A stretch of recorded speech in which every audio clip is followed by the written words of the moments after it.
Il faut bien apprendre à jouir là de ses facultés mentales tant qu'on est absolument, mais convaincu du bien fondé de ce qu'on avance. À ce titre, je vois mal qui d'entre vous viendrait là me contredire. Pour ne prendre ici que le cas de la République démocratique du Congo, ex-Zaïre, s'il vous plaît. Qui me fait plutôt penser à un gratte-ciel, dont elle n'occuperait là que le rez-de-chaussée. D'où cette abréviation qui lui colle si bien à la peau, RDC. Oui, la compréhension de la République démocratique du Congo n'est plus un mystère pour moi. Une véritable partie d'échecs où je gagne mais à tous les coups. Ce n'est pas tant une question de m'en glorifier, ni d'être autant et encore moins orgueilleux, simplement parce que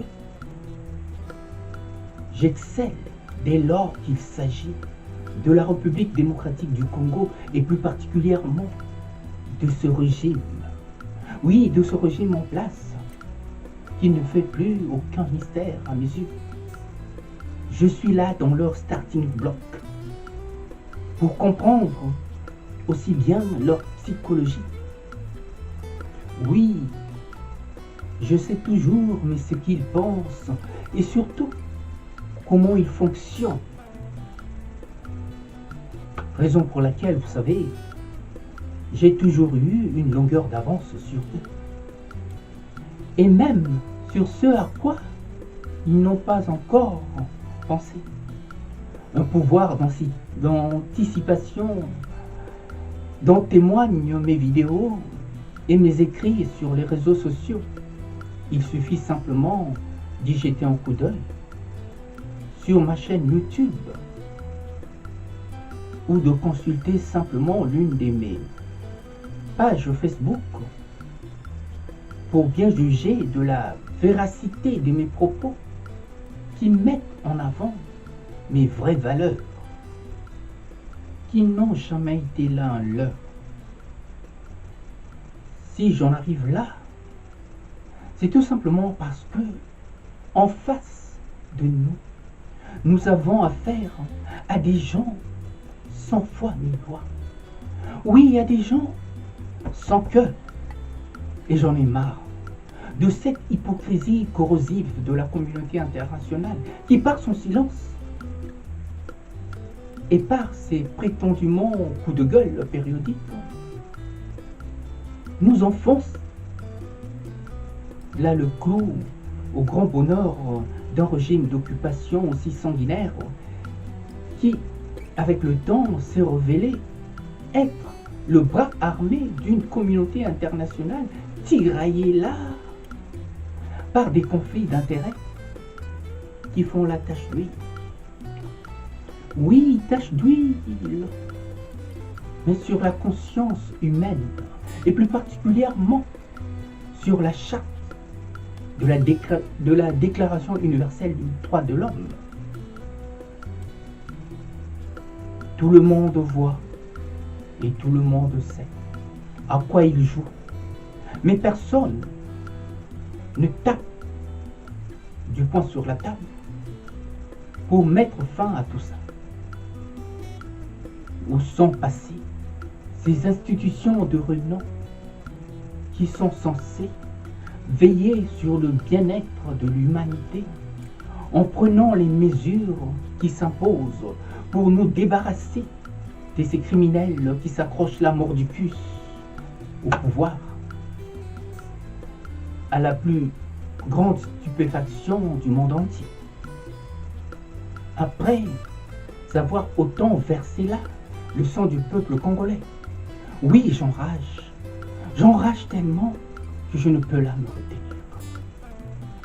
Dire qu'il nous avait promis monts et merveilles dans un cafouillage aussi sordide qu'un salubre pour en arriver à un quiproquo aussi nauséabond qui n'est autre que l'état post-traumatique du Congo actuel, bien plus proche du chaos qu'il n'a jamais connu.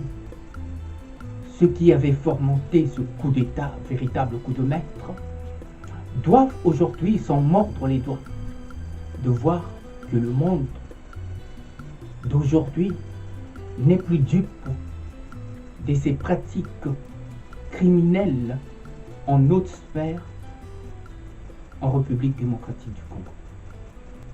Voir des institutions aussi remarquables telles que la communauté internationale qui relance là les pratiques machiavéliennes que nous croyons révolues. Et au passage, voilà qui décorche un peu plus l'image de l'homme noir en général. Ces contre-coups d'un régime d'occupation aux abois, vomis là par tout un peuple de plus de 80 millions d'habitants, montrent là à quel point ils sont là, mais de très mauvaise foi. Et dans ce contexte, nous ne pourrions jamais aller aux élections avec de tels kamikazes et surtout avec leur chef de file qui ne cesse là de défier tout un peuple par le chantage, par la répression, à la force des armes dont il dispose et en fait usage comme bon lui semble. Oui, le monde devient fou et on compte plus de fous en République démocratique du Congo. La communauté internationale serait-elle devenue raciste à ce point pour laisser en faire une bande de racailles qui conduit volontairement le peuple congolais à sa perte? Le peuple congolais n'a rien à attendre de ce régime d'occupation qui s'évertue-là à violer. Oui, à tout violer, en espérant là plier le peuple congolais par la résignation. C'est vraiment très mal nous connaître. Le peuple congolais est aussi une institution remarquable que vous allez découvrir avec le temps. Et le comble de l'ironie dans tout ça, il pousse encore le vice un peu plus loin en disant qu'il allait financer les élections tout seul, avec l'aide de personne et surtout pas la présence des observateurs internationaux. Après avoir bien affamé le peuple congolais, après l'avoir bien appauvri, tout en étant incapable de payer les citoyens, d'assurer leur sécurité et surtout le bon fonctionnement des institutions dans un état supposé de droit. Mon œil.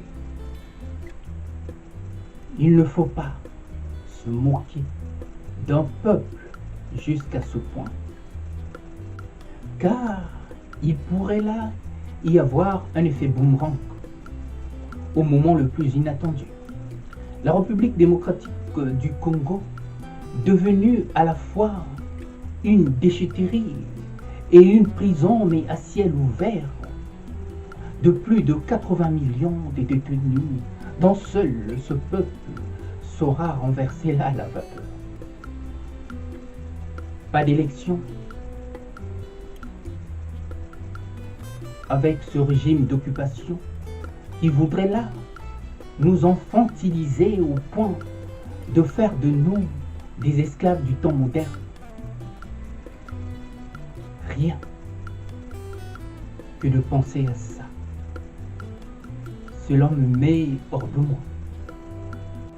Je crois que la communauté internationale ferait mieux de nous débarrasser de ces valets de la cour. Il nous faut bien faire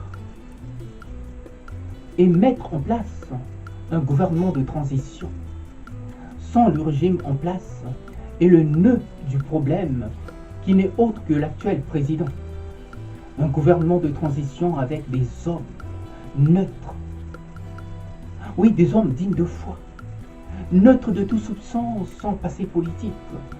Parce que la République démocratique du Congo a bel et bien touché là le fond.